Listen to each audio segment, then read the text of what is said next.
Did Joe Biden just tell a pack of lies about guns to make his pitch for gun control? Good morning, ladies and gentlemen. This is another declaration of truth from your host, Terry A. Hurlbut. Yes, he absolutely did. Gun control is all the rage today after two mass shootings last month about a week apart.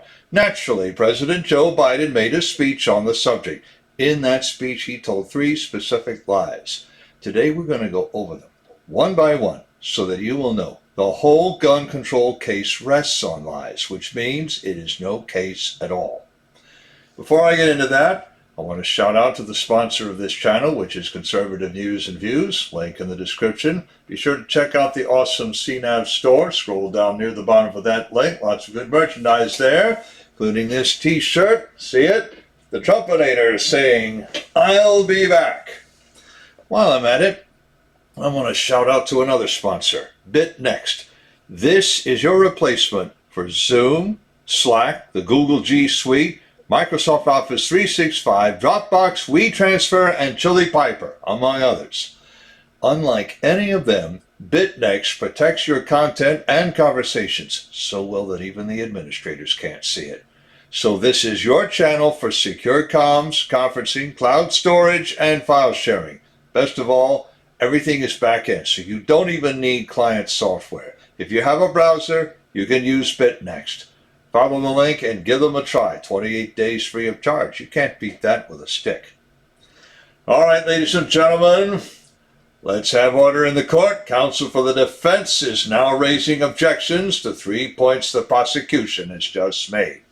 Before I start, I just want you to catch the link I left in the description to an interview Joe Biden gave to Wired magazine while he was still running for president. He obviously hasn't changed his tune.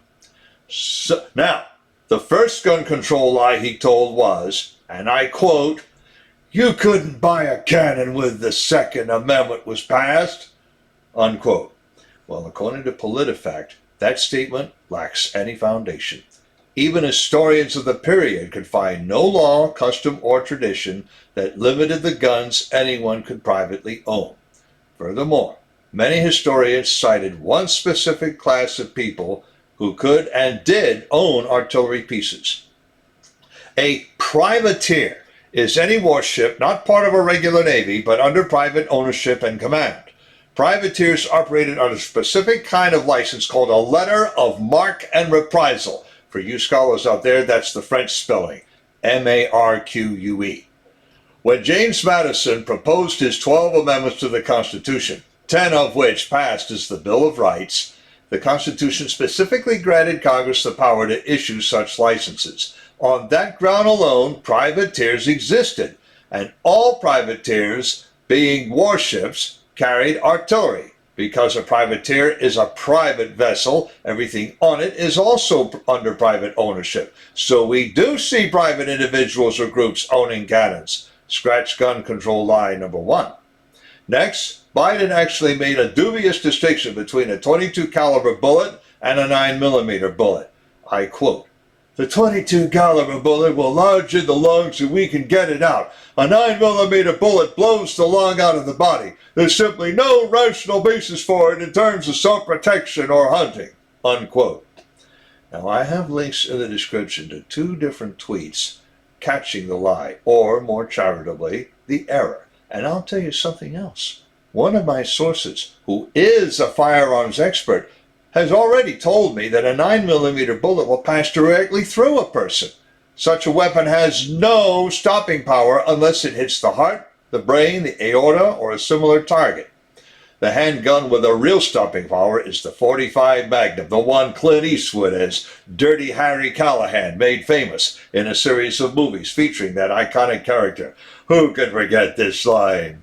"Seeing as how this is a .45 Magnum, the most powerful handgun in the world that can blow your head clean off, you gotta ask yourself, do I feel lucky today?"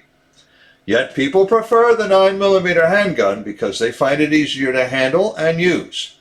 A president who makes such a wildly inaccurate statement about it either doesn't know his subject or doesn't care. Probably the latter, because he doesn't want anyone to protect himself. Which brings us to the third gun control lie. that the Second Amendment is not and never was absolute. Let's review the text. A well-regulated militia being necessary to the security of a free state, the right of the people to keep and bear arms shall not be infringed. The first part of that sentence is an absolute phrase. It gives a statement of fact, not a condition or a supposition. The second statement does depend on the first, which gives the reason for the second. So, in simple sentences, the Second Amendment might as well read, a well-regulated militia is necessary to the security of a free state. Therefore, the right of the people to keep and bear arms shall not be infringed. The Supreme Court came to a belated recognition of that fact in 2010 with the two Heller cases. Faced with that, the Democrats want to amend it away, or else they want to enlarge the Supreme Court, and then they can appoint 6 more Sonia Sotomayors to vote 9-6 to forbid private ownership of firearms. This must be what President Ronald Reagan meant when he said freedom was always one generation away from extinction. Remember that when you go to the polls and vote in the upcoming midterms and every election to come. Links in the description to the article, to the Wired interview, to those 2 tweets about 9mm bullets, and to conservative news and views. I have another link to the awesome online store and to BitNext, as I also mentioned. And if you like what you've heard, you can like this video and subscribe to this channel. This is Terry A. Hurlbut, delivering another declaration of truth and reminding you to let the truth set you free.